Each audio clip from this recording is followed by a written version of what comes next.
حضرت عائشہ رضی اللہ عنہا فرماتی تھی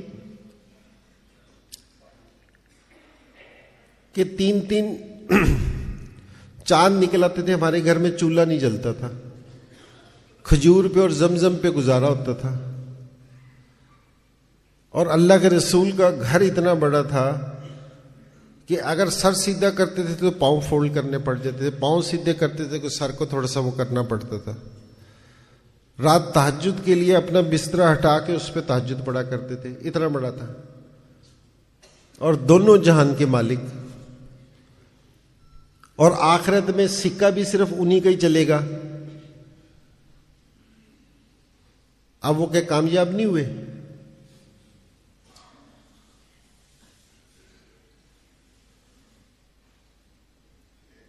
حضرت عائشہ رضی اللہ عنہا فرماتی تھی کہ میرے پاس ایک سوٹ ہوتا تھا، جس کی مدینہ میں شادی ہوتی تھی میرے سے سوٹ لے کے وہ آ جاتا، ایک سوٹ۔ اب یہ کون ہے کہ حضور صلی اللہ علیہ وسلم جب کبھی سفر پہ جاتے تھے نا، سب سے آخر میں حضرت عائشہ رضی اللہ عنہا کے پاس سے ہو کے جاتے تھے، اور سفر سے واپسی پہ سب سے پہلے ان کے پاس تھے، اور اللہ سے یہ دعا کرتے تھے کہ اللہ میرا دل عائشہ کی طرف زیادہ ہے۔ کتنی محبت ہوگی؟ تو وہ کیا کہہ رہی کہ ہمارے پاس ایک سوٹ۔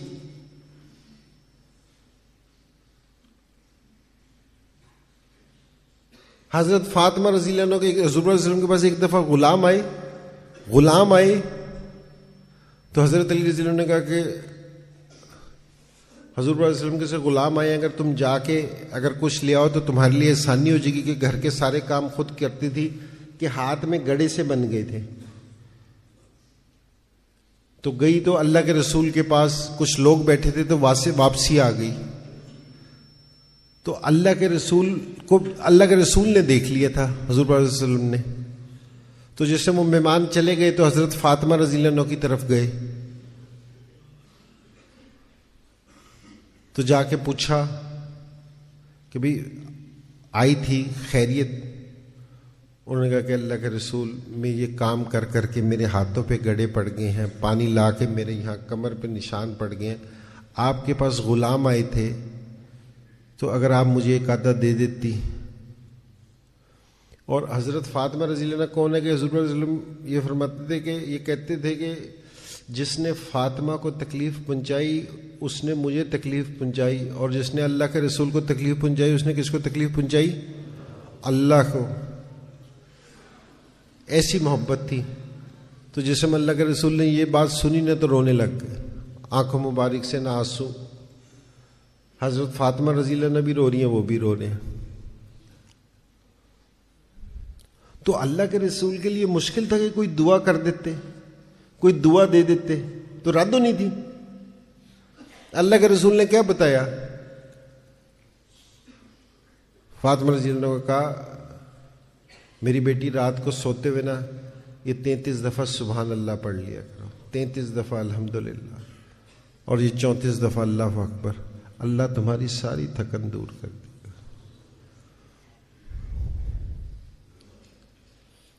مال کی طرف متوجہ نہیں کیا، دنیا کی طرف، آخرت کی طرف متوجہ کیا، آخرت کی طرف۔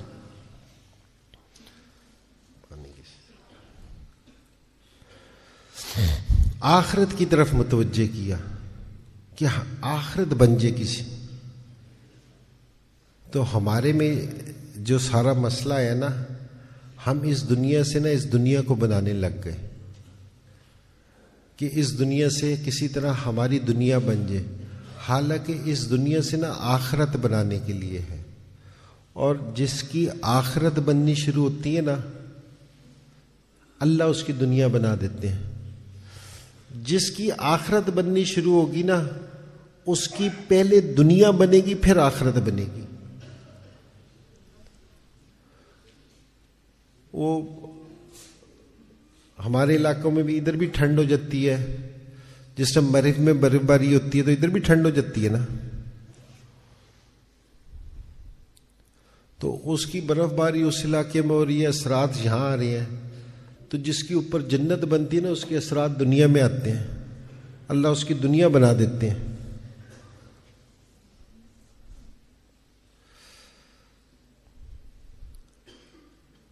تو بھائی آخرت کی ہے نا تیاری میں لگ جائیں.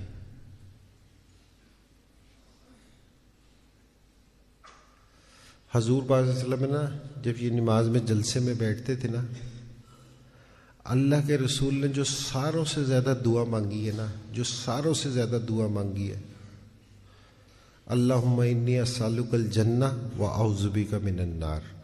یا اللہ میں تیرے سے جنت کا سوال کرتا ہوں اور دوزخ سے پناہ مانگتا ہوں. یہ ساروں سے زیادہ اللہ کے رسول نے نا نماز میں دعا مانگ. اور دیکھو نماز میں جو دعا ہے نا،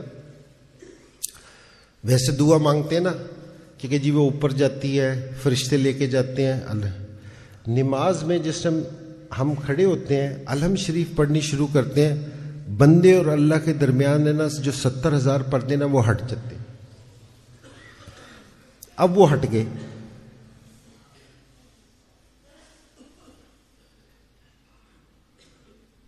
اور اب اللہ خود سن رہے ہیں. جس ٹائم الحمد شریف پڑھتے ہیں نا کہ الحمدللہ، تو اللہ فرشتے سے کہتے کہ دیکھ بندے، میرے بندے نے میری تعریف کی. اللہ اس کا جواب دے رہے ہوتے ہیں. یہ دعا اللہ کے رسول نے نماز میں ساروں سے زیادہ مانگی ہے. بیٹھنے کے بعد جس ٹائم وللمؤمنین والمؤمن وہ پڑھ لیتے ہیں، ولوالدیہ وللمؤمنین وہ پڑھ لیتے ہیں، تو اس کے بعد یہ علی دعا ساروں سے زیادہ پڑھی ہے، اللہم انی اسألک الجنہ واعوذ بک من النار.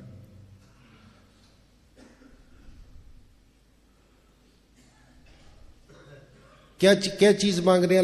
اللہ کے رسول مانگ رہے ہیں. سکھا ہمیں رہے ہیں کہ بھئی یہ تم نے مانگنا ہے، آخرت مانگنی ہے، جنت مانگنی ہے اور جہنم سے پناہ مانگنی ہے.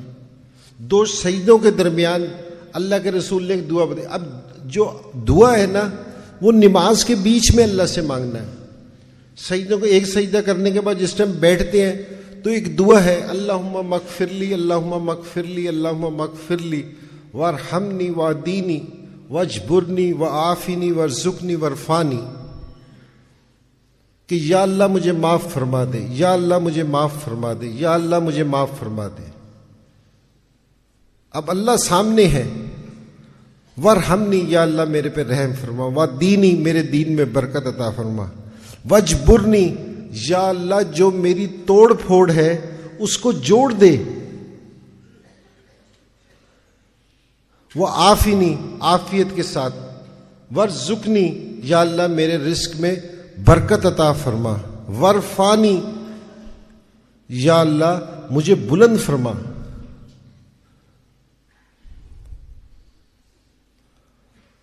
اب یہ سنت دعا اللہ کے رسول مانگا کرتے تھے.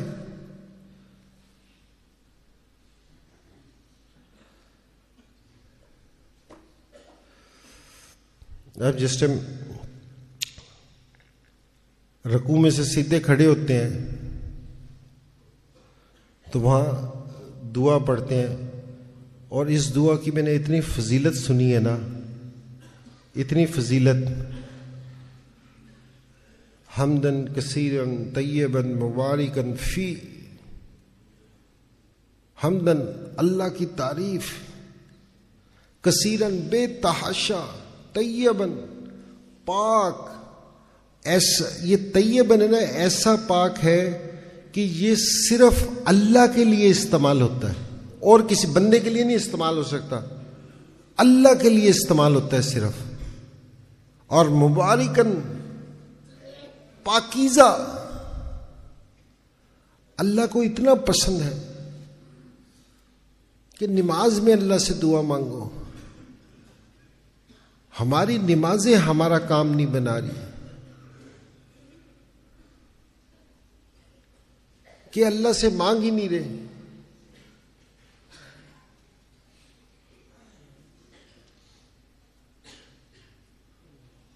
کہ ہمارا تھوڑا سا وقت لگے.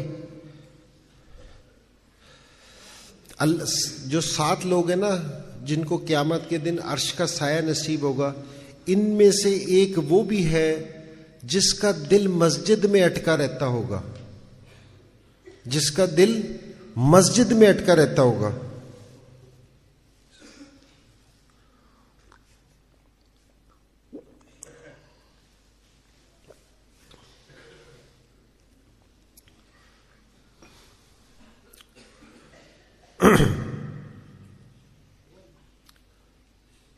جو 7 لوگ ہیں نا جن کو عرش کا سایہ نصیب ہوگا، ان میں سے جو پہلا آدمی ہے نا وہ عادل بادشاہ ہے، جو انصاف کرنے والا ہے۔ اللہ نے مجھے اپنے گھر میں بادشاہ بنایا ہے،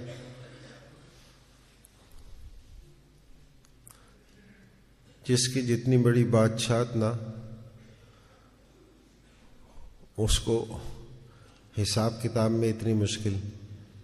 جس میں حضرت ابو بکر صدیق رضی اللہ عنہ کو انہوں نے کہا کہ جی امیر المومنین بنائیں گے، تو حضرت ابو بکر صدیق رضی اللہ عنہ ماننے ہی نہیں کہ نہیں بھائی میں تو نہیں بنتا۔ نماز پڑھانے آتے تھے، نماز پڑھاتے تھے تو سارے کہتے تھے کہ نہیں، پھر ساروں نے جس ٹائم زور دیا تو نہیں، حضرت ابو بکر صدیق رضی اللہ عنہ بننے واسطے تیار نہیں ہے کہ قیامت کے دن جس ٹائم اللہ غصے میں ہوں گے، اللہ غصے میں ہوں گے تو وہ کہیں کسی آدمی کو پیش کرو، تو حضور صلی اللہ علیہ وسلم میں نا حضرت ابو بکر صدیق رضی اللہ عنہ کو پیش کر دیں گے، اللہ کا غصہ ٹھنڈا ہو جائے گا دیکھ کے۔ کیا آدمی ہوں گے؟ تو ان سے کہہ رہے ہیں کہ جی لے لو، وہ کہہ رہے کہ نہیں میں اس قابل نہیں۔ انہوں نے کہا کہ یہ مشکل جگہ ہے۔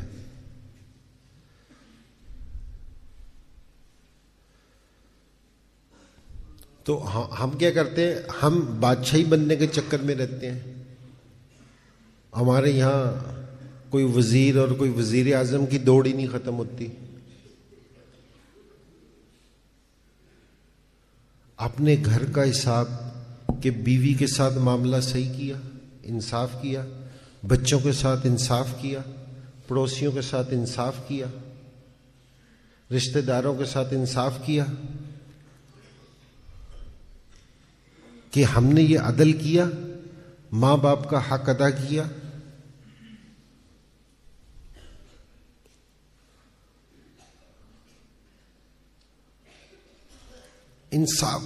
انصاف کرنے والا، عدل کرنے والا۔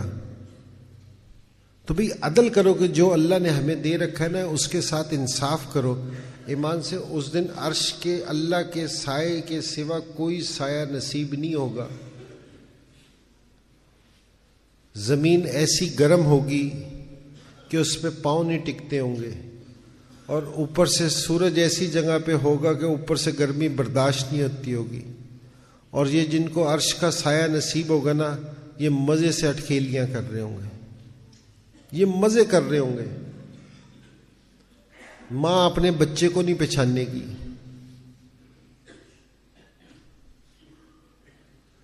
لیکن انصاف کرنا کہ ماں باپ یہاں یہ جو ہماری تنظیمیں ہیں مختلف کہ جی ہاں ہمارے حقوق، ہمارے حقوق، اللہ کے رسول ہمیں سکھا کے گئے بھئی یہ حقوق لینے کی جگہ نہیں ہے، یہ حقوق دینے کی جگہ ہے۔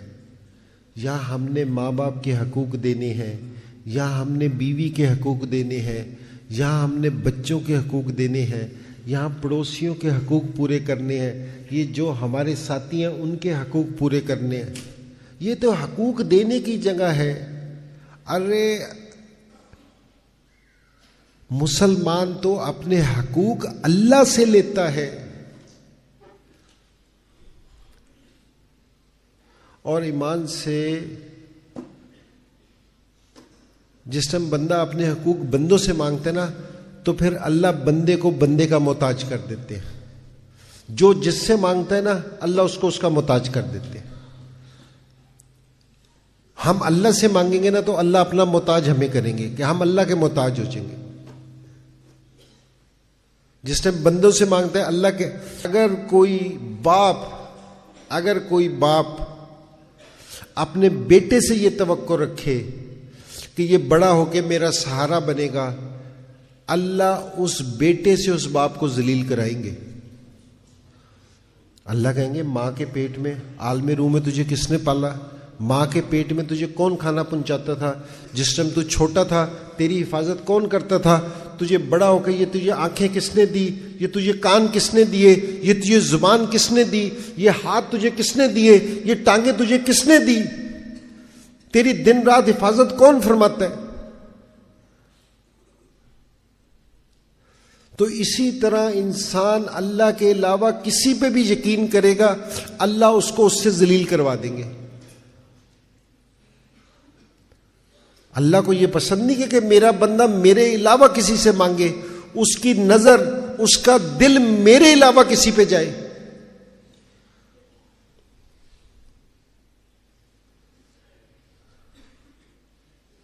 تو بھئی اپنا جو ہے نا انصاف، بھئی عادل انصاف کرنا اپنے ساتھ، تو بھئی عرش کا سایہ نصیب ہونا ہے۔ اور دوسرا پتہ کون؟ جو جوانی میں اللہ کی عبادت کرے، اللہ کو یہ پسند ہے کہ جوانی میں 100 طرح کی اٹریکشن ہوتی ہے نا، کہ یہ ادھر بھی جا سکتے ہیں، یہ بھی جا سکتے ہیں، یہ بھی۔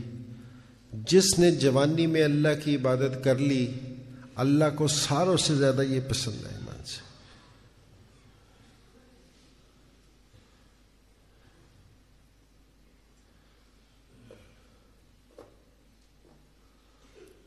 اللہ کی عبادت کرنے، اور یہ جوان ہے نا،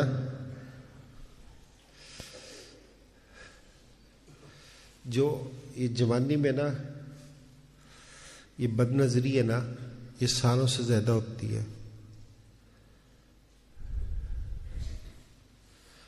اور مرتے وقت جس چیز سے ساروں سے زیادہ ایمان سلب ہونے کا خطرہ ہے نا، جس سے ایمان چھین لیا جائے گا، ان میں ساروں سے اوپر ہے نا یہ بد نظری ہے۔ ساروں سے زیادہ ایمان سلب بد نظری کی وجہ سے ہوگا، جو لوگ اپنے نظر کی حفاظت نہیں کرتے۔ اور میں نے بڑوں کے منہ سے سنا، بڑوں سے سنا کہ جو جوان یا جو بھی اپنی نظروں کی حفاظت کر لے، اپنی نظروں کی حفاظت کر لے، ایمان سے اللہ کے سامنے ہاتھ اٹھائے گا، اللہ اس کی حاجت پوری کر دے گا۔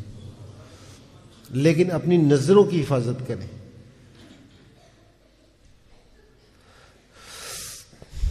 یہ ابھی میرا نیفیو کھیلتا ہے نا امام، اس کے پچھلے دنوں نے اس کے والد کا نا بائی پاس تھا، تو بائی پاس ہو گیا، تو ایک ہمارے بڑے تھے، وہ اس سے ملنے آئے۔ انہوں نے ان سے پوچھا کہ بھئی تمہارا دل زندہ ہے؟ وہ ابھی بائی پاس کرا کے آئے تھے، وہ ڈر گئے۔ انہوں نے کہا کہ یار یہ بزرگ کیا کہہ رہے ہیں کہ دل زندہ ہے، ابھی تو بائی پاس کرایا ہے۔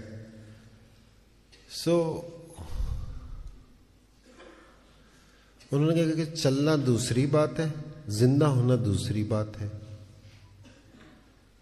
اس نے کہا کہ زندہ جو دل ہوتا ہے نا، اس کی کچھ نشانیاں ہیں، کہ انہوں نے کہا کہ اس کا قرآن میں دل لگتا ہے، قرآن پڑھنے میں نا اس کا دل لگتا ہے۔ یہ دل زندہ ہونے کی نشانی بتا رہا ہوں، اپنا دل خود ہی چیک کر لینا، خود ہی پتہ چل جائے گا کہ اس کا دل قرآن میں لگے گا۔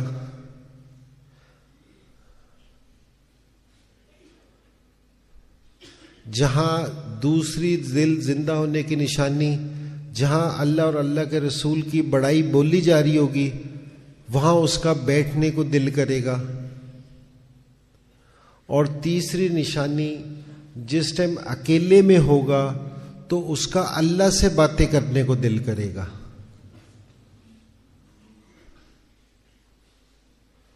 ہم تو اکیلے میں پہنچے نا، میں تو سارے بچوں کو یہی دیکھ رہا ہوں، بڑوں کو بھی یہی دیکھ رہا ہوں، فون، موبائل فون، اللہ سے بات کرنے کا وقت ہی کوئی نہیں،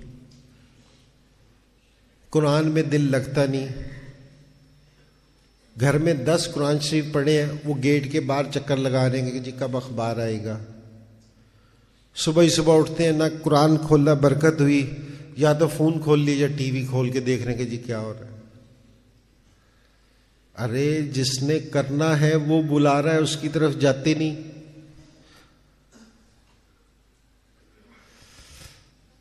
تو بھئی یہ جو نوجوان ہے نا، جوانی میں اللہ کی عبادت۔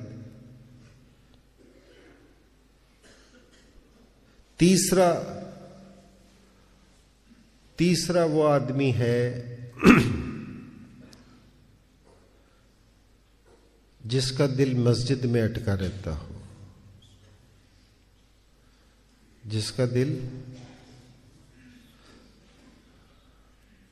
اب یہاں تو میں نے آپ کو دعا بتائی، یہاں تو لوگ نماز پہ آتے ہیں اور نماز ختم ہوئی نہیں تو بھاگتے ہیں۔ میں جمعے کی نماز پہ دیکھتا ہوں، جمعے کی نماز پہ کہ مولوی صاحب نے جمعہ پڑھایا تو پتہ چلا پیچھے سے 40% مسجد نہ اٹھ کے چلی گئی ہے۔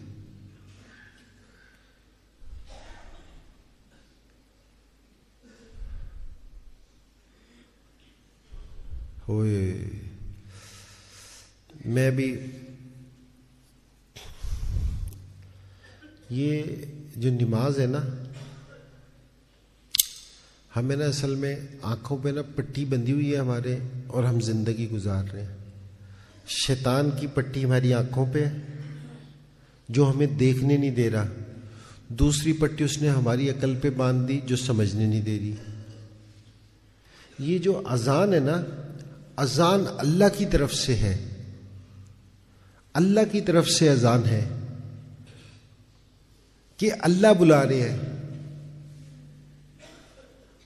حی علی الصلاح حی علی الفلاح۔ کامیابی کدھر ہے؟ ادھر ہے۔ کون کہہ رہا ہے؟ اللہ۔ اللہ دن میں 5 دفعہ بلا رہے ہیں، ہم جا ہی نہیں دیں۔ پھر کہہ رہے ہیں کہ جی ہمارے ساتھ یہ کیوں ہو رہا ہے؟ مجھے یہ بتائیں کہ ایک آپ کا افسر ہو یا آپ کے گھر میں کوئی لڑکا کام کرنے والا ہو، آپ اسے دن میں 5 دفعہ بلائیں اور وہ نہ آئے تو اس کے ساتھ کیا سلوک کریں گے؟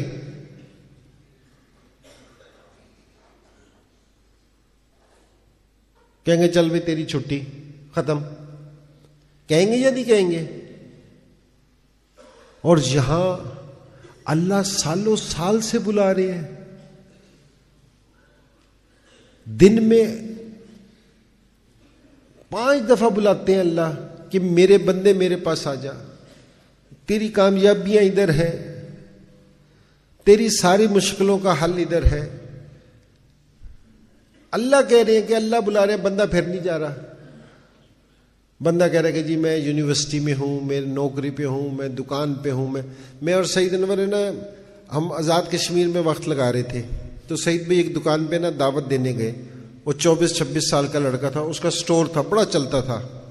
تو سعید بھائی نے اس کو دعوت دی، تو کہتے ہیں کہ سعید انور میرے پاس ہے نا ٹائم نہیں ہے اتنا کہ میں اپنی دکان ہے نا چھوڑ نہیں سکتا 5 منٹ کے لیے بھی۔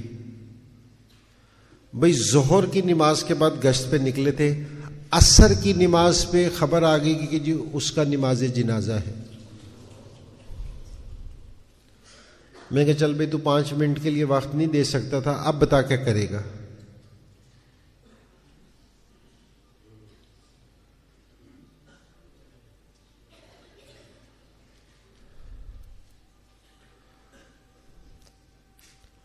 تو بھئی جو کام آنا ہے نا،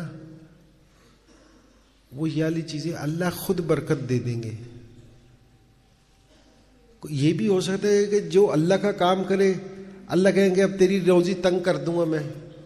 جو سارے جہان کو روزی دیتا ہے، کیونکہ آنکھوں پہ اور دماغ پہ پٹی ہے نا، بات سمجھ نہیں آ رہی۔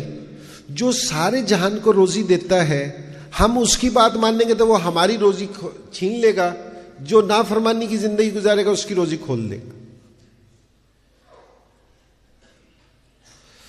سو بھئی آپ مسجد میں نا آ کے بھئی آرام سے اللہ سے دعا مانگے۔ جو 5 وقت کا نمازی ہے نا، اس کا بتا رہا ہوں، جو 5 وقت کا نمازی ہے نا، 5 وقت کی نماز پڑھتا ہے 35 سے 40 منٹ کی، وہ کبھی اپنے سے خود سوال کرے کہ میں نے 35 سے 40 منٹ کی دعا مانگی ہے؟ میں جس ٹائم 4 مہینے کے لیے جا رہا تھا نا، 4 مہینے کے لیے جا رہا تھا، تو مولوی فہیم صاحب ہیں رائیونڈ کے بزرگوں میں سے، انہوں نے میرے سے کہا کہ بھی تو 4 مہینے میں تو کیا کرے گا، کیا سیکھ کے آئے گا؟ میں نے کہا میں سیکھ کے آؤں گا کہ جی لوگوں کو دعوت کس طرح دینی ہے، یہ کروں گا وہ کروں گا۔ انہوں نے کہا کہ تو نے 2 کام سیکھ کے آنے ہیں۔ میں نے کہا جی بتائے۔ انہوں نے کہا ایک تو نے یہ سیکھ کے آنا ہے کہ اللہ کے رسول نے کس موقع پہ کیا دعا مانگی تھی، یہ سیکھ کے آنا ہے۔ میں نے کہا جی اچھا۔ اور میں نے کہا جی دوسرا؟ انہوں نے کہا کہ جی دوسرا تو نے یہ سیکھ کے آنا ہے کہ آدھے گھنٹے اللہ سے کس طرح بات کرنی ہے۔ اپنے یہاں لوگ بیٹھے ہیں جتنے، اپنے آپ سے پوچھیں کتنی دفعہ ہم نے اللہ سے آدھے گھنٹے کی دعا مانگی ہے، کتنی دفعہ اپنی فریاد اللہ کے سامنے رکھی ہے۔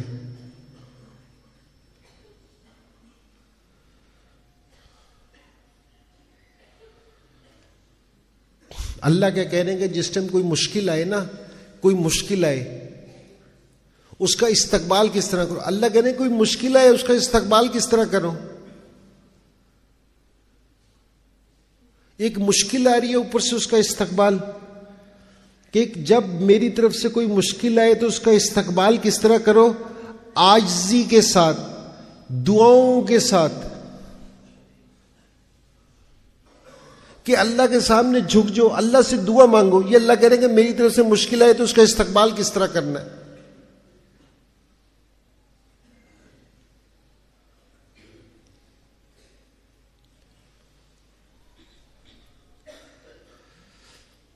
تو میں تھوڑے دن پہلے میں پڑھ رہا تھا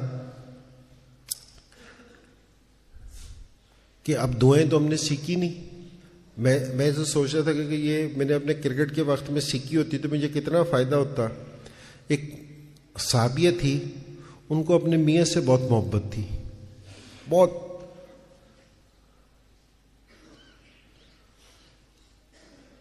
تو ان سے ایک دن کہتی ہیں کہ بھی اگر دیکھ تمہارے میں اور میرے میں سے جو بھی پہلے مر گیا نا تو وہ دوسرا ہے نا شادی نہیں کرے گا۔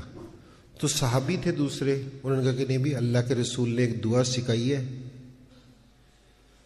اگر جو یہ پڑھ لے گا اللہ اس کو اس سے بہتر نعم البدل عطا فرمائیں گے۔ وہ صحابی کی ڈیتھ ہو گئی۔ صحابیہ نے وہ دعا تو پڑھ لی، لیکن دل میں یہ سوچ رہی ہوں، دماغ میں یہ کہہ رہی ہوں کہ یار کہ یہ اللہ کے رسول کا ساتھی تھا، اس سے بڑا اور کیا درجہ ہوگا، اور میرے سے اتنی محبت کرتا تھا، اتنا نیک تھا، اس سے بہتر کون ملے گا۔ دعا پڑھ لی تھی۔ تو وہ ہماری اماں جان اماں سلمہ رضی اللہ عنہ بنی، اللہ نے ان کا نکاح حضور پاک صلی اللہ علیہ وسلم سے کروا دیا، کہ جب کوئی مشکل آئے تو یہ والی دعا پڑھنی ہے۔ اب والی دعا سیکھی دی، اور دعا 30 سیکنڈ کی بھی نہیں، انا للہ و انا الیہ راجعون۔ یہ ویسے اکثر لوگ ہیں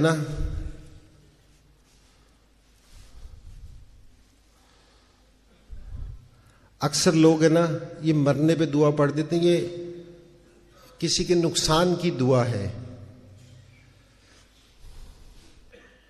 ویسے ایک تھوڑا سا مذاق والا، معین نے مجھے ایک دفعہ بتایا کہ میری والدہ نا بہت بیمار ہیں۔ میں نے کہا انا للہ و انا، کہہ رہے نہیں ابھی مری نہیں ہے۔ تو میں نے کہا کہ یار یہ مرنے کی دعا نہیں ہے، یہ کسی کے نقصان پہ، کسی کے اس پہ ہے۔ تو پوری دعا ہے انا للہ و انا الیہ راجعون، اللہم اجرنی فی مصیبتی واخلف لی خیر منہا۔ جو مصیبت پہ یہ والی دعا پڑھ لے گا تو اللہ کے ذمے ہے اللہ اس کو بہتر نعم البدل عطا فرمائے۔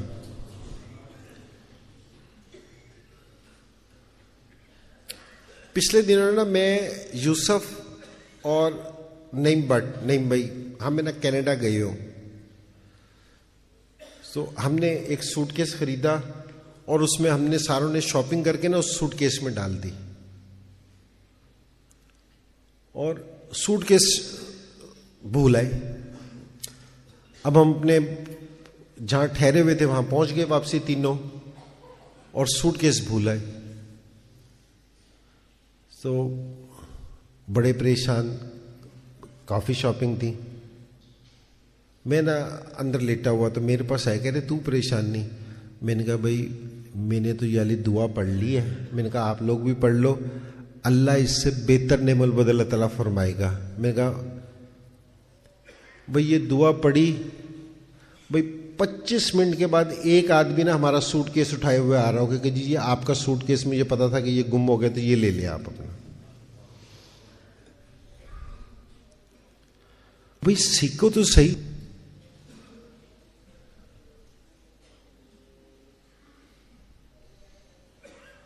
میں سوات میں نا فوجیوں کے پاس گیا ہوا تھا.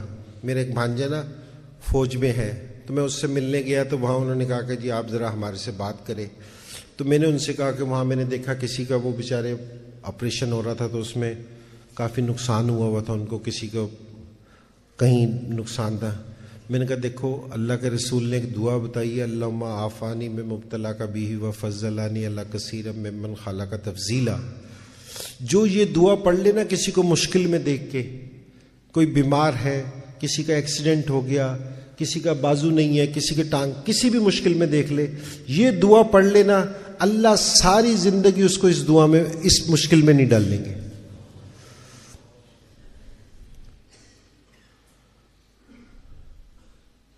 اب یہ سیکھی نہیں, اب اللہ کے رسول نے سکھا کے گئے ہیں.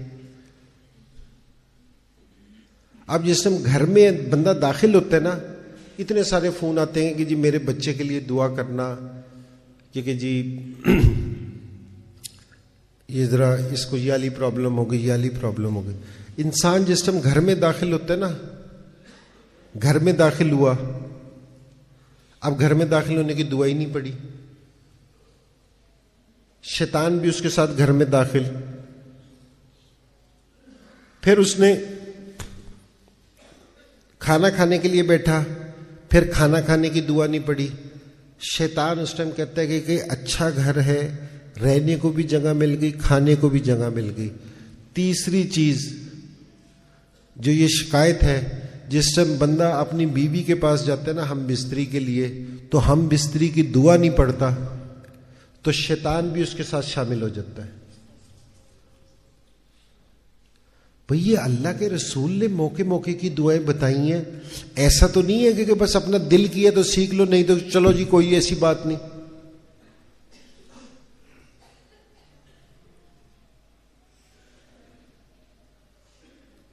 یہ سارا ہمیں جو ساری مشکل ہے کس لیے؟ اللہ کے رسول کی زندگی چھوڑنے بھی تو ہے.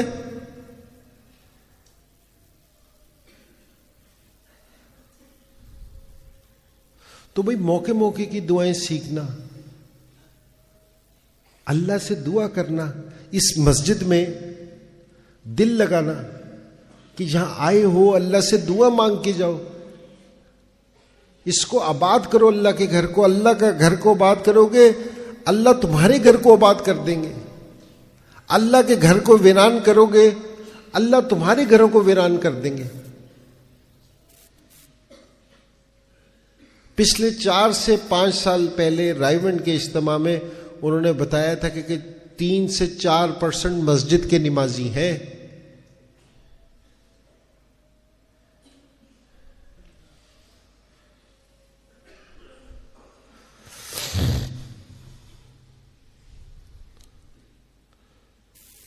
تو بھئی کوشش کریں گے نا کہ ہمارا دل مسجد میں اٹکے, ہم اللہ کے گھروں کو آباد کریں. اور چوتھا, اس کو عرش کا سایہ نصیب ہوگا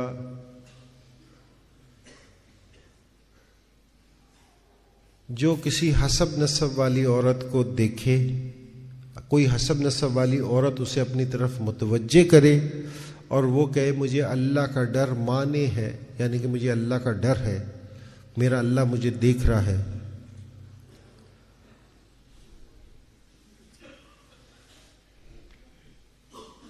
تو جو ساروں سے پہلے اس کا ثواب ہے نا، وہ جسم کسی حسب نسب والی عورت، خوبصورت عورت کو دیکھ کے کوئی آدمی ویسے ہی اپنی نظر نیچی کر لے نا، اللہ اس کے اس عمل پہ سارے گناہ معاف فرما دیتے ہیں۔ تو یہ نظروں کی حفاظت کرنا کیسا ہے؟ اور آج مسلمان کیا کہہ رہے ہیں کہ جو کو ایجوکیشن ہے اس سے کوئی فرق نہیں پڑتا، کیونکہ جی لڑکا لڑکیاں ساتھ پڑھ رہے ہیں یونیورسٹی میں، اس سے کیا فرق پڑتا ہے؟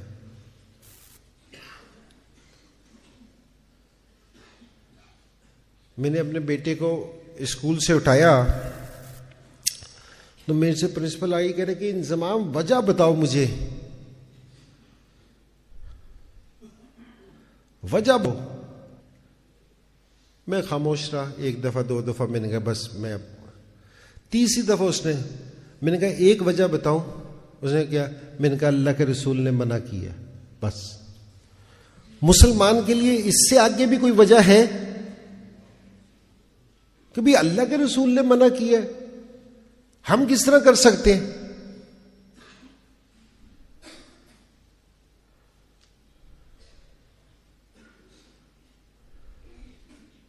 ہمیں یہ والی بات سمجھ ہی نہیں آ رہی۔ ہماری ایک جماعت 7 مہینے کی برازیل گئی، تو برازیل میں نا میں نے بھی اس جماعت کے ساتھ 40 دن لگائے۔ تو پہلی مسجد میں جس ٹائم برازیل کی پہنچے نا، پہلی مسجد میں، تو اس میں کتے بیٹھے تھے مسجد کے اندر۔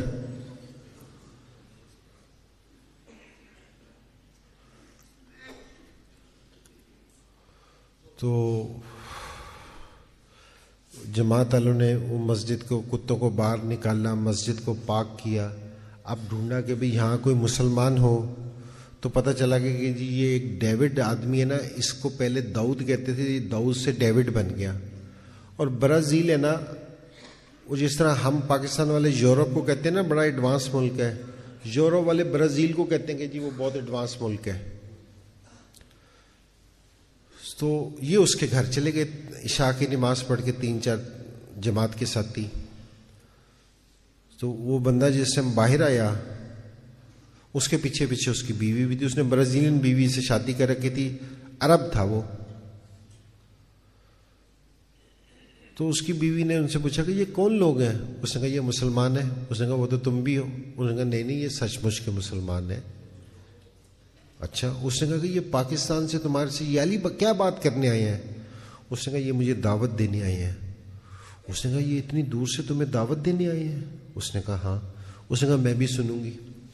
انہوں نے اس سے یہ کہا، جو اب سوچو کہ برازیل کتنا ایڈوانس ملک ہے، اس سے کہا کہ دیکھو بھئی اگر تم نے ہماری بات سننی ہے نا، ہم غیر محرم سے نا، ہم اس کی طرف نہیں دیکھتے، تم پردے کا یہاں کچھ ہے نا ایک سائڈ پہ ہو کے بیٹھ جاؤ تاکہ ہماری نظر تمہارے پہ نہ پڑے۔ انہوں نے کہا کہ انہوں نے اپنی بات اس داؤد سے کی، داؤد سے بات کر کے نا واپسی آ گئے۔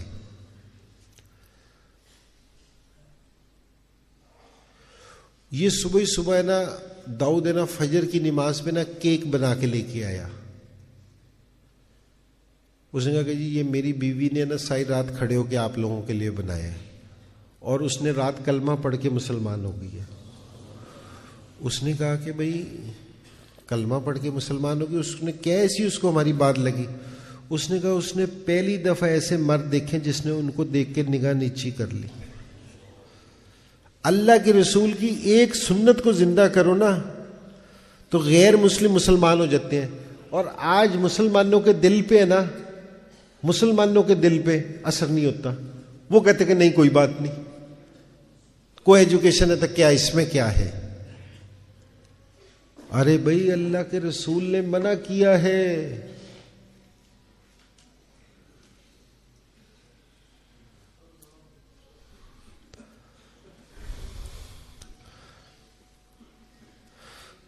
تو بھئی اپنی نظروں کی حفاظت، پہلے بھی کہہ تھا کہ نظروں کی حفاظت کریں۔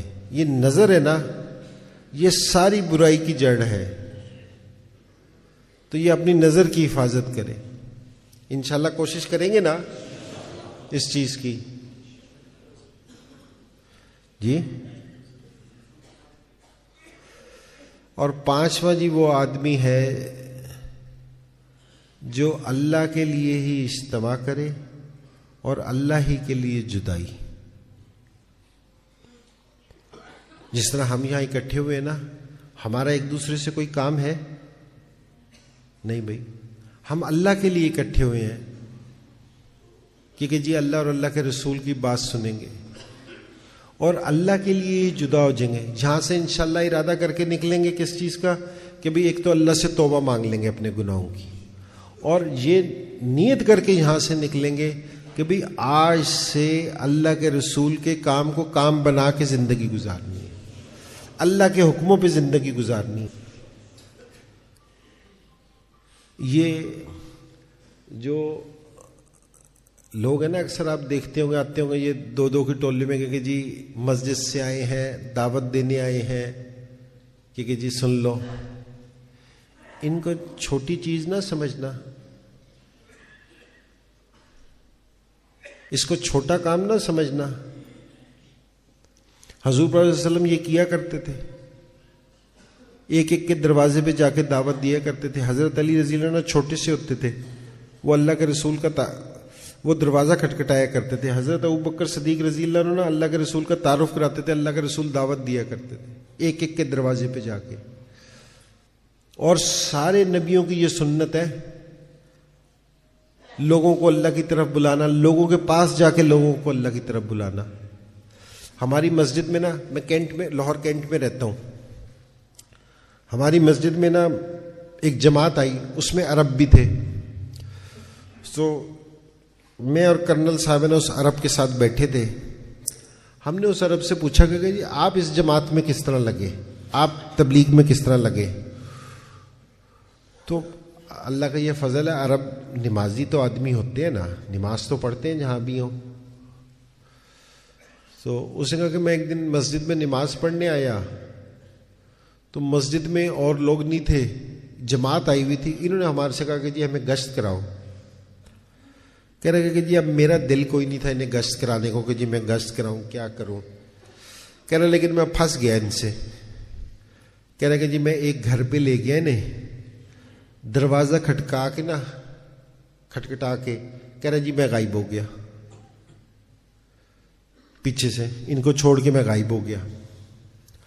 کہہ رہے کہ رات کو میں سویا نا تو خواب میں نظر آیا کہ جی قیامت آ گئی ہے، حساب کتاب ہو رہا ہے. تو میرے سامنے فرشتے کھڑے ہیں اور میرے سے کہہ رہے ہیں کہ بھی دیکھ لے بھی یہ دونوں ترازو میں کہ ہم نے تیرے کوئی گناہ زیادہ تو نہیں کیے، نیکیاں کوئی کم تو نہیں کی تیری. تو کہہ رہے کہ جو میں نے اپنا نیکی والا پلڑا دیکھا نا، تو وہ کہہ رہے کہ گناہ والا پلڑا جھکا ہوا تھا، نیکیوں والا اوپر تھا، نیکیاں کم تھی، گناہ زیادہ تھے. تو میں نے نیکیوں میں ساروں میں دیکھ رہا تو مجھے وہ گشت نظر نہیں آیا. میں نے اس سے کہا کہ جی وہ میں نے ایک گشت بھی تو کیا تھا، اس کا کیا بنا؟ اس نے کہا کہ وہ تو تیرا دل بھی نہیں تھا اور تو گشت کے بیچ میں سے ہی بھاگ گیا تھا. اس نے کہا وہ تو ٹھیک ہے میں بھاگ گیا تھا، لیکن مسجد سے لے کے اس کے گھر تک تو گیا تھا، اس کا تو اجر دو مجھے. فرشتوں نے کہا اچھا. کہہ رہے کہ فرشتوں نے مسجد سے لے کے اس کے گھر تک کی جتنی زمین تھی، جہاں تک نیچے میری نگاہ جاتی تھی، اتنی اکھاڑ کے نا وہ نیکی والے پلڑے میں رکھ دی. کہہ رہے نیکی والا پلڑا بھاری ہو گیا. یہ ان سے ایک ایک قدم ہے نا، یہ لوگوں کی خیر خواہی کے نکلتے، اللہ ایک ایک قدم پہ لوگوں کے گناہ معاف کر دیتے.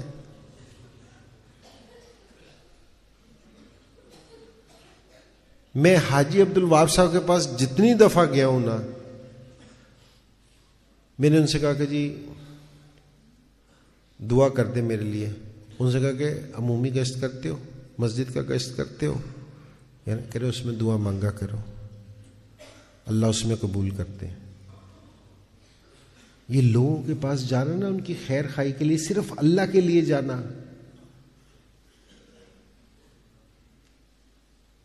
اس کو ہم نے کام ہی نہیں سمجھا. تو بھئی لوگوں سے اللہ کے لیے اجتماع کرنا اور اللہ کے لیے جدائی، اپنے پڑوسیوں کی فکر کرنا، ان کی نماز کی فکر کرنا، ان کی ساری چیزوں کی فکر کرنا، اور بھئی جو ساتویں چیز ہے نا جو عرش کا سایہ نصیب کرے گی، وہ ہے تنہائی میں اللہ کو یاد کر کے آنسو بہانا۔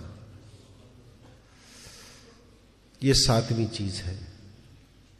اگر ایک بوند برابر بھی اگر اللہ کے خوف سے آنسو نکل آئے نا، اللہ اس پہ بھی سارے گناہ معاف کر دیتے ہیں۔ اللہ نا معاف کرنے واسطے تیار بیٹھے ہیں، صرف بندے کی انتظار میں کہ بندہ بس کبھی کہے تو صحیح اپنے منہ سے مجھے، تو بس معاملہ صاف۔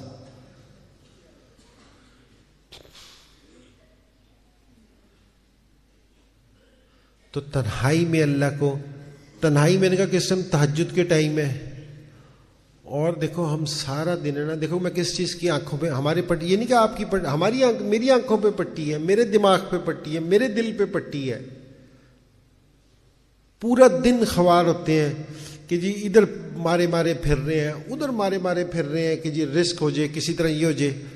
اللہ پہلے آسمان پہ آتے ہیں، کس طرح آتے ہیں؟ تہجد میں۔ اللہ کو پتہ ہے، فرشتوں کو بھیجتے ہیں، جاؤ کون میرا بندہ مانگ رہا ہے، اس کی حاجت کو پورا کرو۔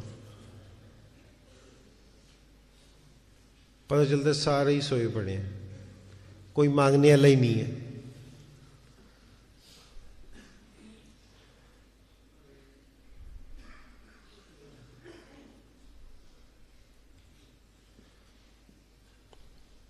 سلام کرو۔ ایک صحابی کا حضور صلی اللہ علیہ وسلم کا سنا انہوں نے، تو مسلمان ہونے کے لیے آ رہے تھے کہ میں دیکھتا ہوں، تو جس ٹائم داخل ہوئے نا تو اللہ کے رسول صحابہ سے کہہ رہے تھے بھئی لوگوں کو سلام کرو، لوگوں کو کھانا کھلاؤ، اور رات کے آخری پہر میں اللہ کے سامنے کھڑے ہو جاؤ اور سلامتی کے ساتھ جنت میں چلے جاؤ۔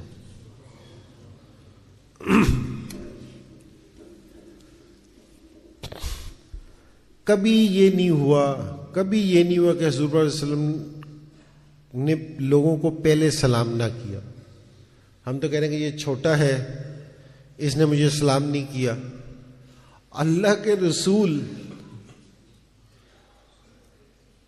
لوگوں کو پہلے سلام کرتے تھے۔ عاجزی آتی ہے اس میں۔ ابھی بھی کوئی کہہ رہا تھا میسج میں، لوگوں کو کھانا کھلاؤ۔ حضرت علی رضی اللہ عنہ فرماتے تھے جس نے اپنا رزق بڑھانا ہو نا، ہم یہ سمجھتے کہ محنت سے رزق بڑھتا ہے، حضرت علی رضی اللہ عنہ کہتے تھے لوگوں کو بانٹنے سے رزق بڑھتا ہے، لوگوں کو کھلانے سے رزق بڑھتا ہے۔ ہم جمع کر کے سمجھتے ہیں کہ رزق بڑھتا ہے۔ تو بھئی اللہ سے جو چیز منوانی ہے، رات کو اللہ کے سامنے کھڑے ہو جاؤ، رات کو اللہ کے سامنے کھڑے ہو جاؤ۔ اللہ فرشتے بھیج رہا ہے کہ جاؤ میرے بندوں سے پوچھو کیا مانگتے ہیں۔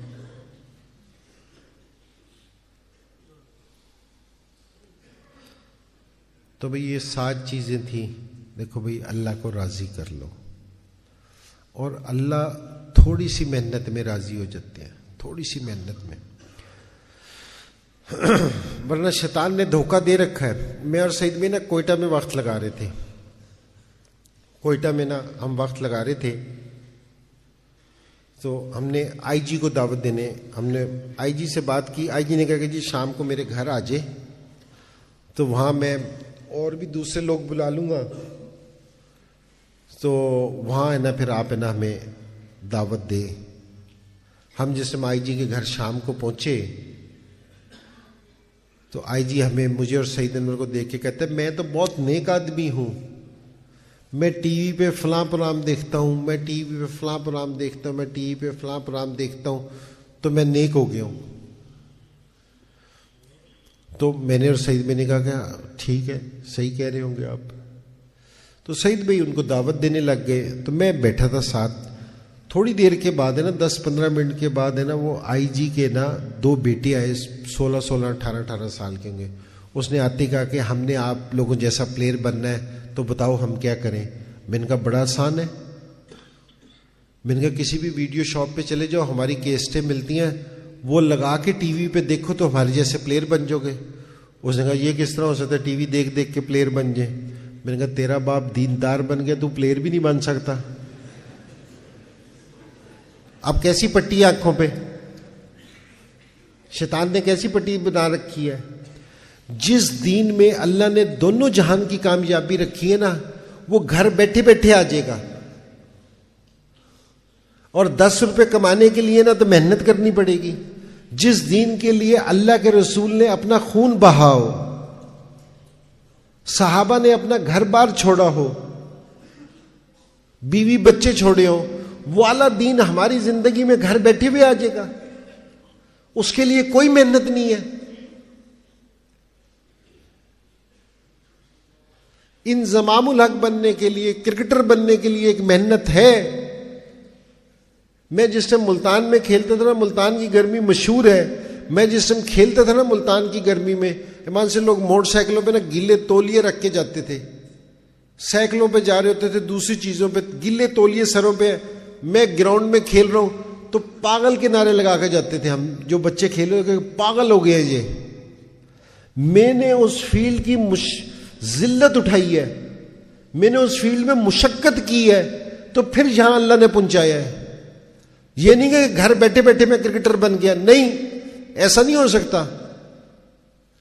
تو تھوڑی سی اگر میں جس ٹائم کھیلتا تھا اس کو کامیابی سمجھ لیں, آج نہیں کھیلتا تو, لیکن جس میں ہمیشہ کے لیے کامیابی ہے, اللہ کہنے کہ تمہاری دنیا بھی بنا دیں گے, آخرت بھی بنا دیں گے, اس کے لیے کسی محنت کی ضرورت نہیں ہے.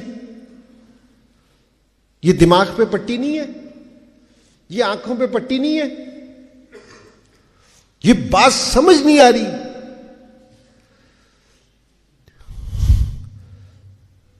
اور ایمان سے یہ شیطان کا دھوکہ کیا ہے؟ دھوکہ کس کو کہتے ہیں؟ دھوکہ اس کو کہتے ہیں کہ جو بعد میں کھلے. جس میں انسان کی روح قبض ہوگی نا تو وہاں سے نکلنی شروع ہوگی. جس طرح ہی روح قبض ہونے کا ٹائم شروع ہوتا ہے نا, تو اللہ اس دنیا یہ والی دنیا بند کر دیتے ہیں, وہ والی دنیا کھول دیتے ہیں. تو بندے کی زبان سے پتہ ہے فوراً کیا نکلے گا؟ اوہ, کہ یہ میں نے کیا کیا. 1 سیکنڈ میں اس کو سارا پتہ چل جائے گا, اوہ یہ تو دھوکہ تھا, یہ تو دھوکہ تھا. کہ میں تو 70 سال بھاگتا رہا کہ میں نے آج یہ گھر بنائے, گاڑیاں بنائی, کوئی بھی ساتھ نہیں.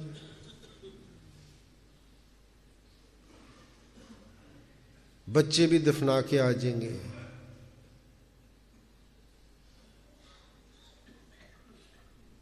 اعمال ایک چیز ہے جو ساتھ جائے گی, وہ ہے اعمال. اور پھر ایسی بھائی دیکھو, ایک بادشاہ ہو, سادی سی بات ہے, ایک بادشاہ ہو, اس کے پاس ساری دنیا کی دولت ہو, اور اللہ کے رسول کی زندگی اس میں نہ ہو, اللہ کے حکم پورے کرنے والا نہ ہو, تو کیا ہوگا؟ وہ کامیاب ہے یا ناکام ہے؟ اور ایک ریڈی والا ہے, اس کا گزارا مشکل سے ہوتا ہے, لیکن نماز کے وقت نماز پڑھ لیتا ہے, اللہ سے ڈرنے والا ہے, تو بتاؤ یہ کامیاب ہے یا ناکام ہے؟ ایمان سے اللہ کے ہاں اس کا ریٹ لگے گا, اس بادشاہ کا ریٹ نہیں لگے گا. ابھی تو یہ جو 60 سے 70 سال کی زندگی ہے نا, یہ بڑی دکھ رہی ہے. آدم علیہ السلام کے پاس ایک عورت آئی کہ آپ دعا کریں کہ جی میرے بیٹے کو اللہ لمبی عمر دے, پیدا ہوتے ہی مر جاتے ہیں, کہ کسی کی عمر 150 سال ہے, کسی کی 125 سال ہے, کسی اس ٹائم 700 800 سال ہوتی تھی عمر. تو حضرت آدم علیہ السلام نے کہا کہ ایک امت آئے گی جس کی عمر 60 سے 70 سال ہوگی. لمبی بات ہے کہ جی وہ ایسے پکے گھر بنائیں گے, ایسی لمبی امیدیں باندھیں گے. اس عورت نے حضرت آدم علیہ السلام کے سامنے قسم کھائی کہ اللہ اگر مجھے 60 سے 70 سال کی زندگی دیتا تو میں اللہ کے سامنے ایک سجدے میں ہی 60 سے 70 سال گزار دیتی. ہمارے لیے یہ اب پتہ نہیں کسی نے 60 سے 70 سال جانا بھی ہے نہیں جانا. تو بھئی اپنی اور میں تو بھئی اس محنت میں لگ جائیں، اللہ دونوں طرف آسانیاں فرما دیں گے، دونوں جہان میں آسانیاں فرما دیں گے۔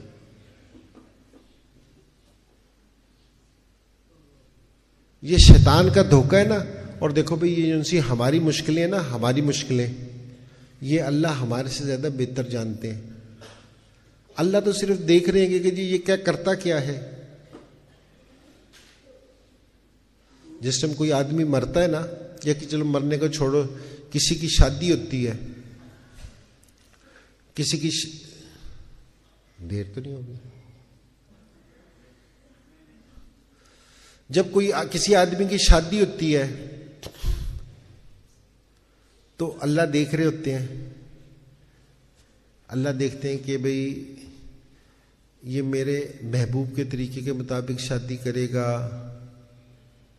یا رسم و رواج کو سامنے رکھ کے شادی کرے گا۔ لوگ اپنی شادیوں میں اللہ کو ناراض کر دیتے ہیں، رشتہ داروں کو ناراض نہیں کرتے۔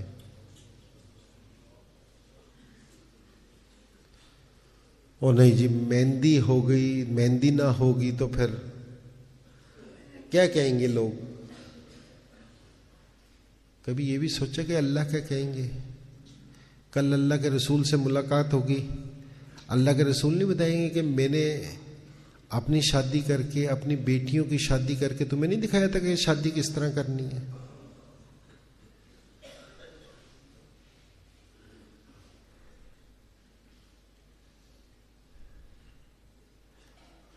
جس ٹائم کوئی فوت ہو جائے گا، وہ فوت پہ نئے نئے سلسلے شروع ہو جاتے ہیں۔ اللہ کے رسول کہیں گے کہ میں نے نہیں تمہیں طریقہ بتا کے گیا تھا؟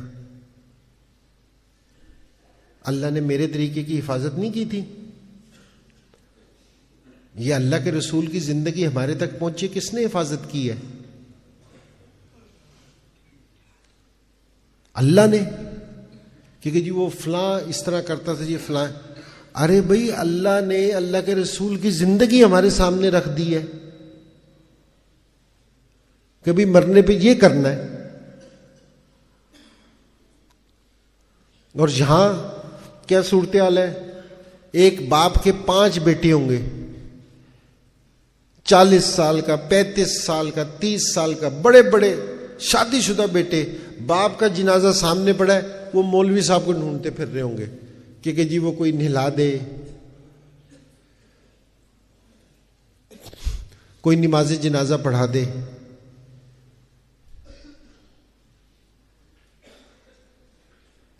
باپ میرا مرا، دکھ کس کو ہوگا؟ دوسروں کو۔ نماز جنازہ کی دعا جانے والے کو آخری دعا ہے، دعا ہے۔ اب جو دعا میں اپنے ماں باپ کے لیے کھڑے ہو کے پڑھوں گا، وہ کوئی دوسرا پڑھ سکے گا؟ جو دکھ مجھے ہوگا وہ کسی اور کو ہوگا؟ اب وہ مولوی صاحبوں کو ڈھونڈتے پھر رہے ہیں کہ جی نماز جنازہ پڑھاؤ۔ 40 سال کا بیٹا ہے، وہ نماز جنازہ نہیں پڑھ سکتا۔ کہہ رہے نہیں جی، الحمدللہ میں نے اپنے والد صاحب کا نماز جنازہ خود پڑھا تھا۔ یہ کوئی اپنے اس میں نہیں بتا رہا، ترغیباً بتا رہا ہوں کہ یہ ہمیں کرنا چاہیے۔ میں اپنے تبلیغی جماعت میں نے یہ ذوالقرنین بھائی بیٹھے ہمارے امیر ہیں، میں نے ان کو دیکھا، انہوں نے خود پڑھایا۔ میں اپنے دوسرے جن سے بڑے دیکھتا ہوں، جن سے ہم سیکھتے ہیں، میں نے ان کو دیکھا۔ اب یہاں اللہ میرا گمان غلط کرے کہ جی اگر 1000 لوگ نماز جنازہ میں ہیں نا، تو 950 لوگوں کو نماز جنازہ کی دعا نہیں آتی۔ 30 سال کا بیٹا کھڑا ہے، وہ اپنی ماں کو دعا نہیں دے سکتا، سیکھی نہیں۔ امام مالی رحمۃ اللہ علیہ فرماتے تھے کہ جنازے ہیں نا، وہ آگے کا حال بتا دیتے ہیں۔